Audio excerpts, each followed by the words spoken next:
I am Rafa Benitez, you are watching the Redmen TV. Hello, welcome to part 2 of our Carling Cup final preview.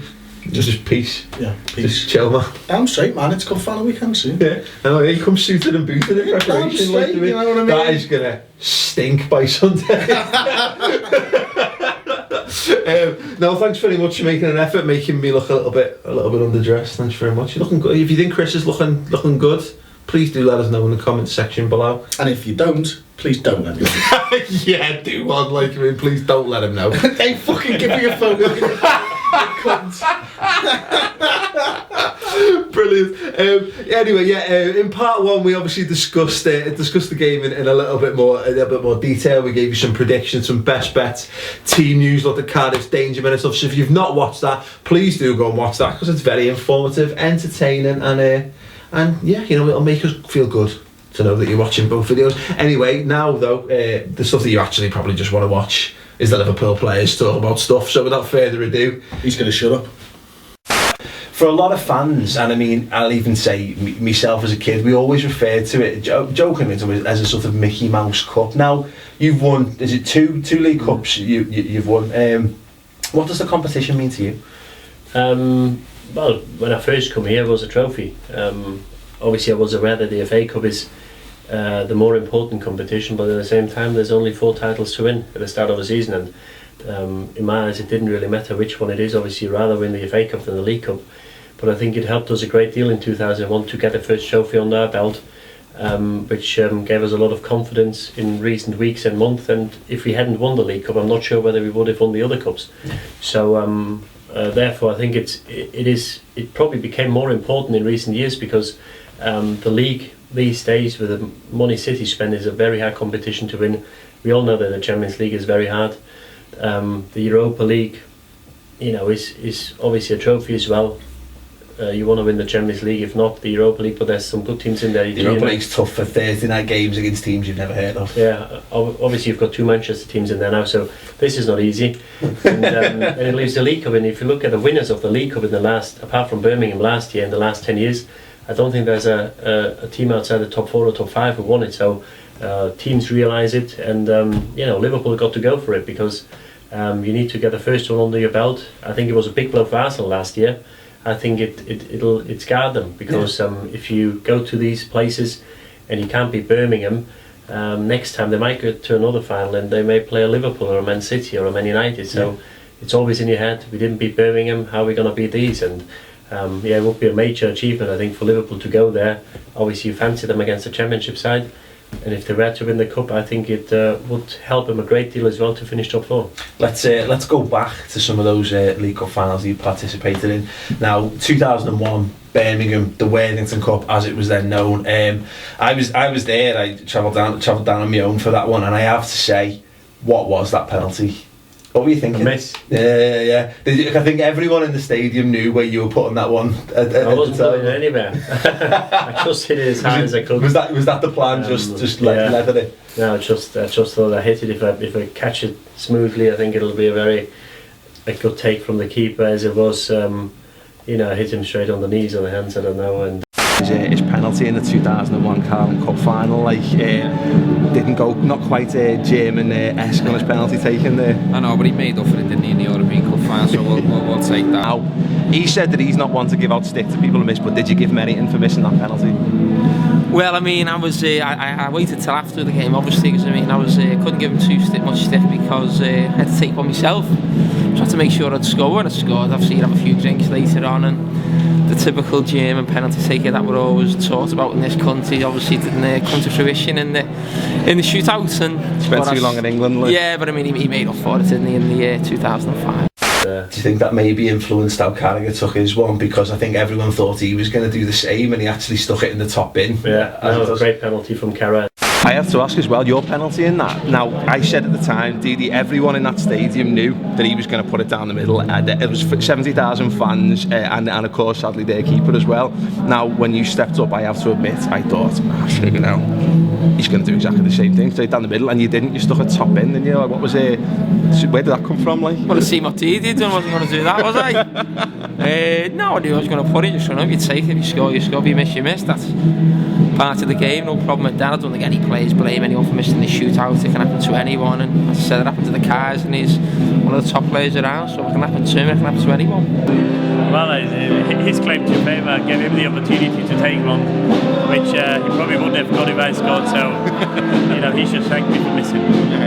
And fortunately, we won the game, because if you miss a penalty and it costs you the game or the trophy, I think it's something which takes you a long time to get to terms with. So thankfully Sander made that save, Carragher put the pen away, and we won.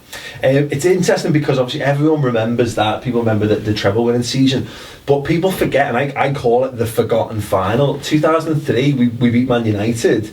No one, and do you think it was because it was the only time we won a trophy without it being like nerve-wracking or hard or whatever? Maybe, yeah, but it was another big one, obviously, for us to beat Man United in the final. I think was another milestone in the resurgence of Liverpool, because I played my first game in the final there, because we played mostly with a younger side in previous rounds and the semi-final. So to go there and play Man United at full strength and beat them, was another great day for us.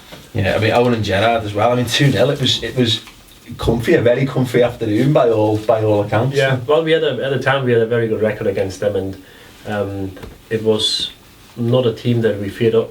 Obviously, they were the best in the league, but for some reason we always found a way to beat them. I think 3 times in a row at Old Trafford without conceding, and it was just a team that suited us. And once we got to the final and playing Man United, we rather played them than we would have Chelsea or Arsenal. Definitely. Obviously, the last time we spoke to you, we were hoping that we'd be in a League Cup final, but it's guaranteed now. You're looking forward to that? Yeah, we're looking forward. It's great after many years to play a cup final again. The first in Wembley for a long time, and now a great occasion. There'll be a great turnout.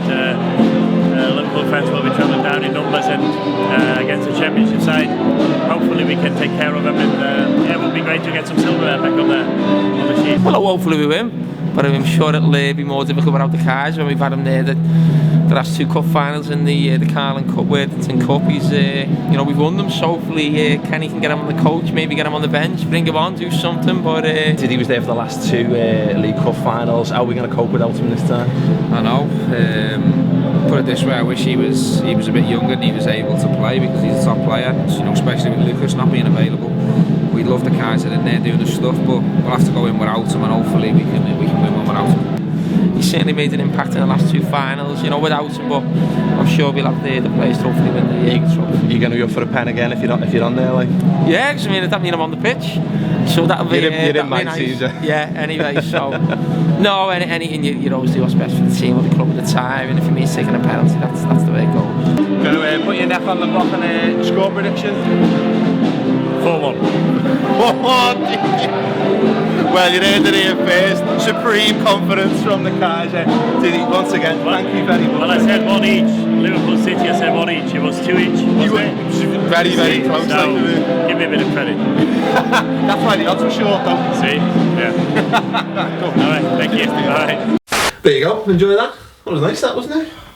Very nice indeed. Nice to see 3 men who've been there and done it before. Funny, Jamie Carragher obviously saying there that I don't think Jamie Carragher thinks he's going to figure in the game. Bless him. It's a shame to say that, but I think Jimmy'd have to agree that if Martin Skirtle and Danny Agger are fitted, and they are our first choice pairing for the game. Yeah, definitely. This season they've really come into their own. They've been a great partnership. To be fair to Carragher though, he knows what to do. He's had loads of experience. So if there is a problem, any injuries or anything like that, we know we've got someone we can rely on to come in. But yeah, he's not down on the team sheet as one of the first names anymore. Definitely no. What do you think your team would be for the final? It's hard to say. I mean, the back four you'd want Enrique, Agger, Skirtle, Johnson. I think obviously Pepe in goal. I wouldn't say this is not the game for Domi. So let's try one of the other keepers. And I would want to start with Suarez and Carroll, but then what would you do then? Then you're thinking, what about Bellamy? Would you play Bellamy on the left? I think Bellamy's better at playing on the left than Downey is at the moment for us. Can I pose a little suggestion? Sort of a Houllier-esque. Start all three of them. Yeah. Bellamy, Suarez, Carroll. Fucking have that Cardiff, like, you mean, cope with that. What about Cout? Would you start Cout as well? 4-2-4 formation, like you mean. Adam and Gerrard in the middle. I don't know. The only thing you've got to think of is it's a big pitch. It's 90 minutes plus extra time and penalties if it goes that way. So that's the only thing I've got about Bellamy is would it be good to start him, or would it be better to have him come on after 60 minutes, because that could still be 60 minutes that he plays for, you know. So yeah.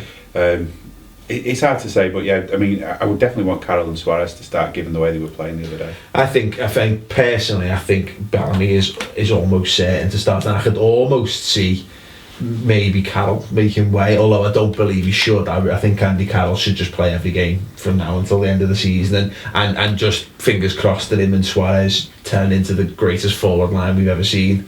Little and large. Well, yeah, exactly. Like, that's just the way I'm sitting now. Boom. Anyway, it doesn't even make sense if you think about it. But I think Bellamy, just as you say, for the nostalgia thing, it's obviously a massive game for him. It means a lot to him to play against Cardiff, a team that he holds so dearly in his heart. So I'd like to see him play and maybe sort of fit things around that to a certain extent. Anyway, obviously we've already had our score predictions and stuff. We've now heard a rough idea of what we think of the team. Chris, so for you, who's your forward line? Go on. It's a tough thing. Play for time, Chris. Play for time. No problem. I need to say things that will make you stop asking me the questions while I think about what I'm going to say. Right. I'd play Luis Suarez and Andy Carroll up front. Yeah. I would have Bellamy on the left wing. And I'd say Suarez and Bellamy can swap around if they want. Jordan Henderson, I'm sorry, Derek. Jordan Henderson, I think, needs the experience and should play. Hopefully his quality against lower down team will shine through. Let's hope so, certainly. Let us know what you think your starting 11 should be. You know, is Bellamy going to be there? Does Downing deserve to keep his place? Good game against Brighton. You know, should he be allowed to carry that on, particularly against a team from a lower league? Clearly, they're the kind of teams he's good against. Because he was good against Oldham as well, wasn't he? When he come on, scored as well. Didn't he? Is it indicative of the level that he should be playing at? Let's not go there. We'll leave that for you. If you've got any opinions on that, please do feel free to comment below. It only remains for me to say, please do enjoy your trip to Wembley if you're going. And if you are going down to Wembley, if you've got a camera, if you take any videos or any pictures, email them in to us at interact@theredmentv.com, or put them on the Facebook or tweet them to us at theredmentv, and we'll obviously put them in our match reaction and we'll talk about them next week, because I am, of course, Banjacks. I'd love to go down and take the camera down and do it myself. So no, we're going to put it in your more than capable hands, Redmen TV viewers. Please do that. Sort us out. Sort us out, will you? Come on. Please. Anyway, thanks very much for watching. Please, God, do enjoy the final. Let's hope we all do. It's going to be great, hopefully, to get a little bit of silverware back at the club. Hopefully continue the good times. Hopefully continue the good times. Keep the King Kenny revival on track, and we'll obviously be back with a match reaction. I would imagine a hideously drunk Worse than last week. match reaction on Sunday. You know, it's Jim, thanks very much for joining us in the studio. If you want to see more discussion with Jim this week, our subscriber show, we talk about obviously the importance of silverware to Liverpool Football Club, whether it means Kenny Dalglish's career will be a success or a failure, whether that's entirely dependent on getting this trophy or not, as well as the final word on the Brighton game and the FA Cup draw against Stoke as well. So yeah, do tune in for that. First month is free, of course. Plug over. Go get on with the rest of your lives. Don't forget to comment. Thanks for watching, and we shall see you on Sunday. Ta-ra.